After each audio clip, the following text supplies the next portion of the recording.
कभी कभी इंसान जरूरत से ज्यादा लकी होता है। अब यही कहानी देख लो। ये कहानी है भानु नाम के लड़के की, जो जरूरत से ज्यादा आलसी और सुस्त था।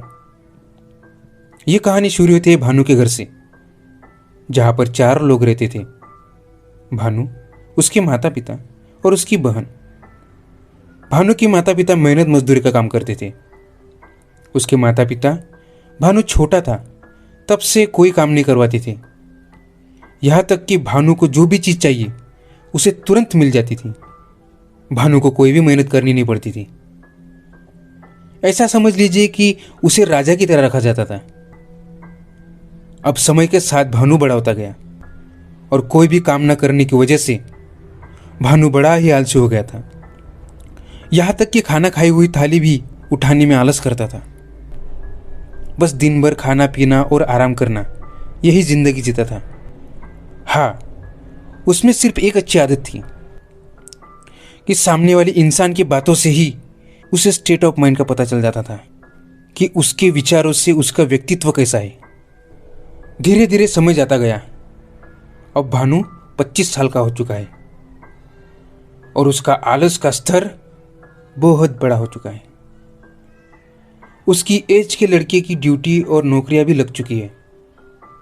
यहां तक कि कईयों की शादी भी हो चुकी है।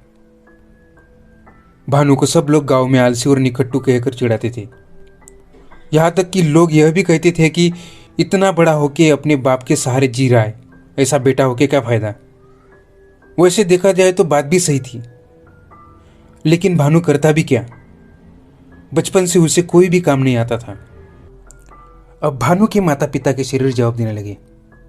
वह दोनों अक्सर बीमार रहने लगे। भानु दोनों की हालत देख के उदास रहने लगा।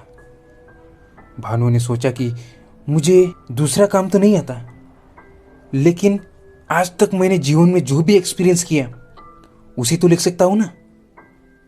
अब भानु रोज 2-3 पन्ने लिखने लगा।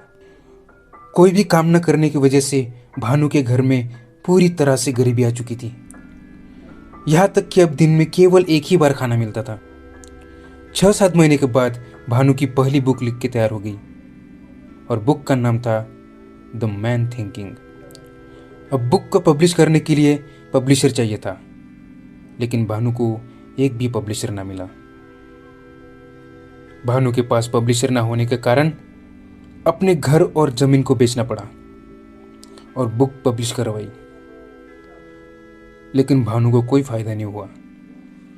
भानु के सिर्फ 10 ही कॉपी बिक पाई। भानु निराश होकर अपने गांव की तरफ चला गया और वहां पर मेहनत और मजदूरी करने लगा। कई महीने बीत गए, लेकिन अचानक कई सारे बुक पब्लिशर भानु के गांव की तरफ आए और भानु से सारी बुक्स खरीद के लेके गए।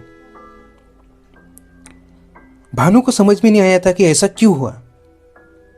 फिर कुछ दिनों के बाद पता चला कि किसी मोटिवेशनल स्पीकर ने भानु की किताब पढ़ी और उसने उस बुक में कहा कि हर इंसान की फितरत के बारे में बताया है। इसी वजह से भानु की किताब फेमस हो गई। अब उसके पास पैसों की कोई कमी नहीं थी। भानु के माता पिता उससे बहुत खुश थे। अब भानु की वही पुरानी आलसी जिंदगी जीने लगा। सिर्फ एक ही चेंज हो गया कि भानु रोज कुछ नया लिखने लगा और नए नए लाइफ चेंजिंग बुक्स लॉन्च करने लगा। तो इस कहानी से यह पता चलता है कि आप कुछ भी ना करो तो भी चलेगा, लेकिन एक काम ऐसा करो कि आपसे बेहतर कोई कर ना सके।